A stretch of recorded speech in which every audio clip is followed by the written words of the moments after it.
안녕하세요. 반갑습니다. 평신도분들과 함께 나누는 작고 짧은 신학 공부 시간입니다. 어려운 시간이 아니니까 여러분들 작은 시간 할애해 주시면 고맙겠습니다. 오늘은 세 번째 시간으로 서론에 해당된 부분을 우리가 공부하는데요. 2주 전에는 종교란 무엇인가에 대해서 우리가 함께 나눴죠.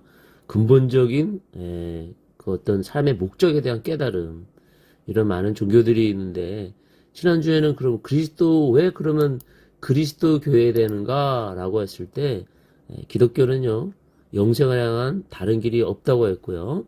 또 다른 종교자들이나 다른 신들과 달리 인간에게 직접 찾아온 유일한 인간의 희망이 되기 때문에 그리스도교를 말한다라고 말씀을 드렸습니다. 오늘은 서론의 마지막 세 번째 시간을 우리 함께 나누도록 할게요. 우리는 무엇을 믿는가? 믿음에 대한 얘기이기 때문에 무엇을 믿는지를 바로 알아야 되지 않습니까? 그래서 어떤 신앙인들, 교회 다니는 그리스도인들을 붙잡고 묻습니다. 당신은 무엇을 믿습니까? 라고 물으면 하나님 믿습니다 또는 예수를 믿습니다 라고 대답합니다. 근데 어떤 분은 때로는 교회를 믿습니다 라고 말하는 분들도 있죠.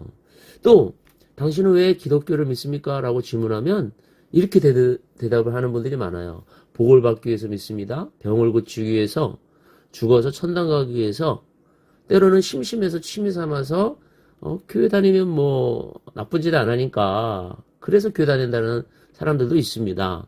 한국 교회는 이단들에게 많은 신자들이 약탈당한 쓰라린 상처를 갖고 있죠.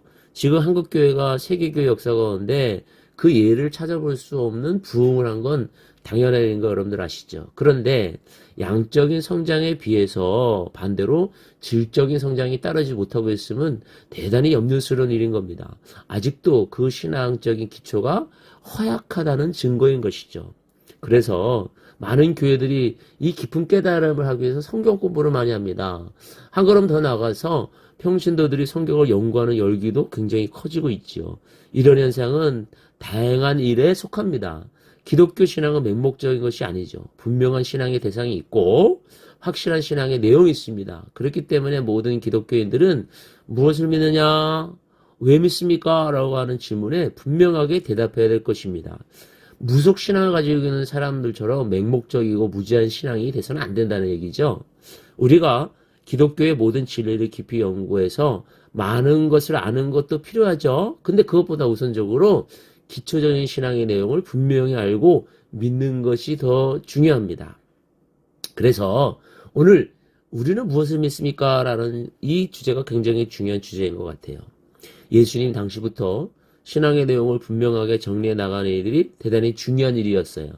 예수님이 3년 동안 제자들을 가르치는 후에 마지막 단계 가서는 제자들에게 묻습니다. 신앙 고백을 받으세요.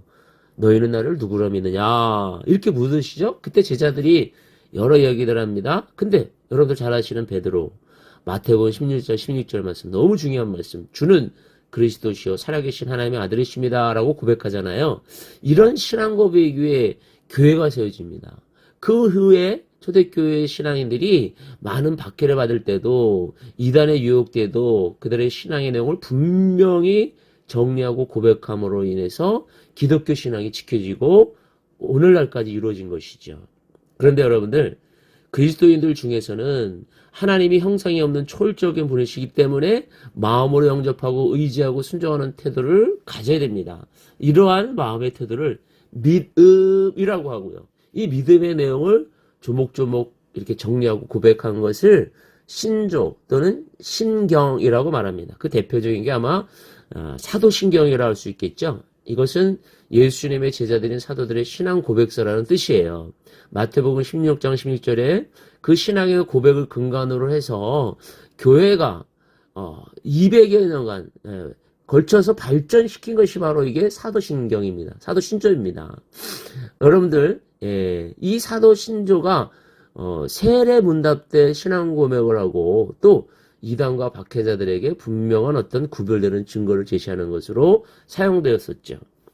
당신이 무엇을 믿습니까? 라는 질문을 받았을 때 우리 기독교인들은 이 12조항으로 된 사도 신절을 자신이 믿고 있는 바 신앙의 내용으로 분명하게 대답했던 것입니다. 이게 이제 교리적으로 발전되고 연구되어서 신학이라는 것으로 또 커가게 된 것이죠. 그런데 여러분들, 신학은 어디까지나 교회 학문의 기초이고 교회를 기본으로 출발을 해야 되는데, 교회를 위한 학문이어야 되는데, 근데 여러분들 역사적으로 보면 계명주의 시대 이후부터는 이 신학이 교회를 떠났어요. 그래서 대학으로 갑니다. 지성의 어떤 공동체, 대학. 신학자들이 신학으로 바뀌게 되죠. 신앙 없이 신학만 붙들게 돼서.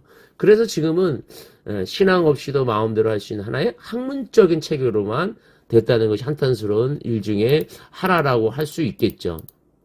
어쨌든 많은 교회들이 신학이 교회의 신학으로 되돌아오기를 갈망하고 있습니다. 하나님께서 성경을 인류에게 주신 것은 연구나 하라고 주신 건 아닌 거 아시죠?